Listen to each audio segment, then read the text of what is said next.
Good morning সকলকে, তনু mixing চ্যানেলকে সকলকে স্বাগত। Good morning friends. যখন আমি একা থাকি তখন মনটা আমার খুব খারাপ করে, ভালো লাগে না। তখন সমস্ত কথা মনে পড়ে যায় যে এই ঘরটাতে আমার শ্বশুরমশাই চলে গেলেন, আমার শাশুড়ি মাও কিছু দিনের মধ্যেই চলে যাওয়ার। অ্যাকচুয়ালি আমার শ্বশুরমশাইয়ের সাথে আমার খুব সুন্দর বন্ডিং ছিল, এত সুন্দর বন্ডিং ছিল, মানে আমার শ্বশুরমশাই আমাকে খুব ভালোবাসতেন, মানে ওনার ছেলেকে না যতটা ভালোবাসতেন তার থেকে বেশি আমাকে ভালোবাসতেন। তো এই যে একা থাকার, এই যে একাকিত্বটা, এই যে এই সময়টা একা তো থাকতেই হবে। এখন আমার বরের দুর্গাপুরে পোস্টিং হয়েছে ঠিকই, কিন্তু আবার ও হয়তো ব্যাক করে যাবে, আবার ও হয়তো যেখানে পোস্টিং আছে ওখানেই চলে যাবে। কেন দুর্গাপুরে পোস্টিং দিলে অনেক রকম অসুবিধা হচ্ছে, অনেক রকম ফেসিলিটিগুলো কম পাচ্ছে, তো সেই জন্য দুর্গাপুরে পোস্টিংটা নেওয়া যাবে না, বাইরেই যেতে হবে। তো আমার সেই একারই জীবন, এবার অফিস তো করতেই হবে, অফিস না করলে বলো খাবো কি। কিন্তু ঘটনাটা হচ্ছে যে মানে একা থাকলে না, মানে সেই মনে পড়ে যায় পুরনো কথা, যে আমরা একটা সময় আমার যখন বিয়ে হয়েছে কত ঘটনা, কত ইনসিডেন্ট। আমার শ্বশুরমশাই তখন ইলেকট্রিকে জব করতেন, তো তখন উনি ইলেকট্রিকে জব করতেন, তখন উনি যে কল সেন্টার হয় না সেখানে উনি বসে থাকতেন।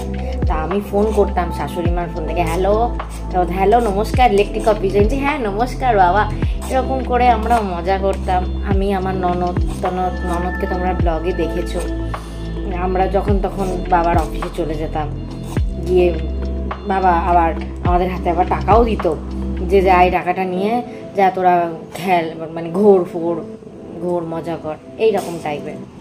তো যাই হোক, সেই দিনগুলো এত তাড়াতাড়ি যে এইভাবে চলে যাবে, মানে এত তাড়াতাড়ি যে আমি মানে এখন মনে হয় সব কিছু হারা। মানে আমার শ্বশুরবাড়ির দিকটা ধরতে গেলে আমার ননদ আছে, মানে আমরাই মানে নিজেরাই নিজেদের গার্জেন হয়ে গেলাম, মানে আমাদের মাথার উপর থেকে একটা ছাদ চলে গেল।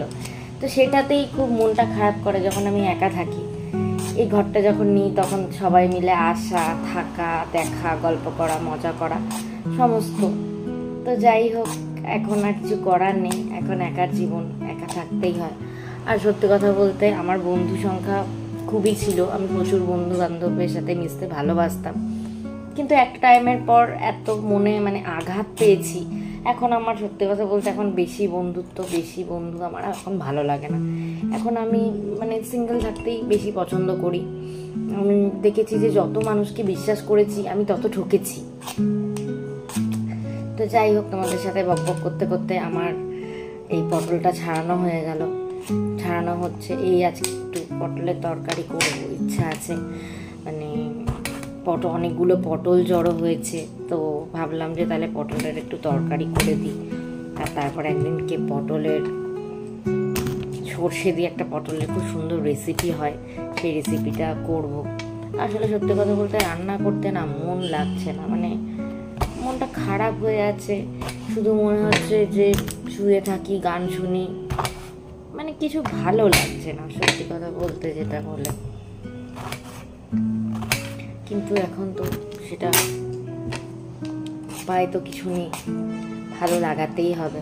এক সময় মনে হয় ছুটে চলে যাই বা মায়ের কাছে চলে যাই। মা না আমাকে খুব বলতো যে বাড়ির কাছাকাছি বিয়ে কর, এ পাড়া ও পাড়া, মানে মা চাইতো যে আমি খুব কাছাকাছি বিয়ে করি, তো কাছাকাছি থাকি, হ্যাঁ মা এটা চাইতো, কিন্তু আমি শুনলাম না। আমি বলতাম যে না, আমি বাড়ির কাছে থাকবো না, আমি বাড়ির থেকে দূরেই থাকবো। কেন আমি জানি না কেন, আমার বাপের বাড়ি বালিতে আর আমার শ্বশুরবাড়ি অ্যাকচুয়ালি সিউড়িতে।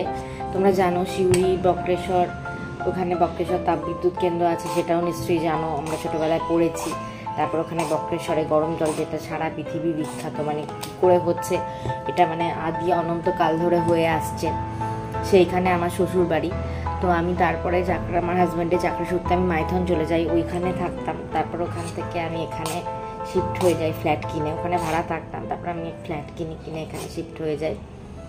তো যাই হোক, তো সেই সব ইতিহাস তোমাদের সাথে সব পরে শেয়ার করব। এই যে দুর্গাপুরেরও কিছু জায়গা, যে দুর্গাপুরেরও যে একটা ইতিহাস আছে, আমাদের দুর্গাপুরও যে কলকাতা নগরীর থেকে কোনো অংশেই কম নয়, সেটাও ধরো এখানকার রাস্তাঘাট খুব সুন্দর, বড় বড় চওড়া চওড়া রাস্তা।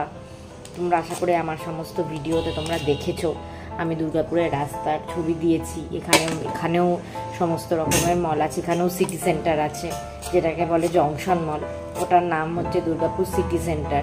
আমাদের যেমন কলকাতায় সিটি সেন্টার আছে দুটো সিটি সেন্টার, CC1 CC2, তেমনি আমাদের দুর্গাপুরেও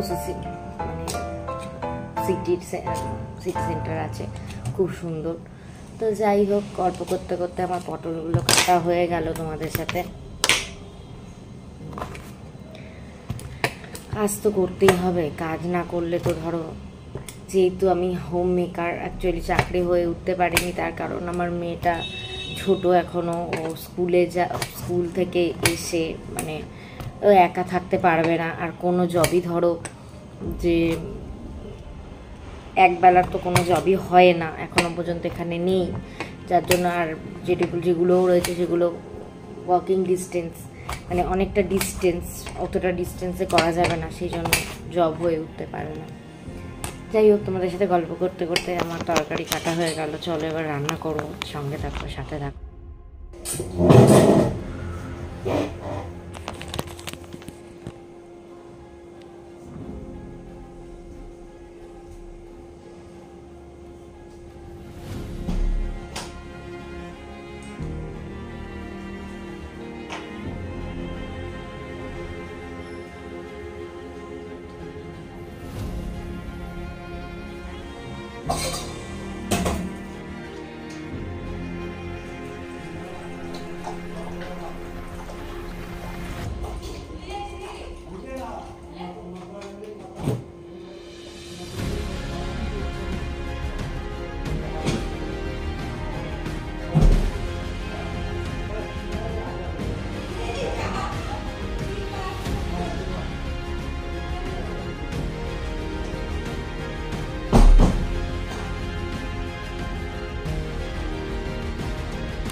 এবারে মেয়ে স্কুল থেকে চলে এসেছে, এসে শুয়ে শুয়ে ফোন দেখছে আর বলছে মা আমাকে খেতে দাও, খুব খিদে পেয়েছে। এবারে আমি যা যা রান্না করলাম, মাছের ঝোল করেছি, একটু ঢেঁড়স ভাজি করেছি, আর ওদিকে পনির বাটার মশলা টাইপের করেছি। যাই হোক, দেখতে থাকো, সঙ্গে থাকো।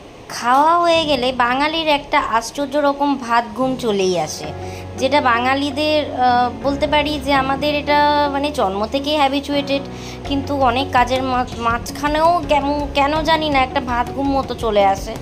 ওই যাই হোক, খেয়ে উঠে একটু হাই উঠছে, এবার শুয়ে পড়বো। দেখো, আর একটা জিনিস দেখো, আমি ট্যাটু করেছি। ট্যাটুতে কী নাম লিখেছি এটা তোমাদেরকে বলতে হবে, আমাকে কমেন্টে জানাতে হবে। ওকে, বাই।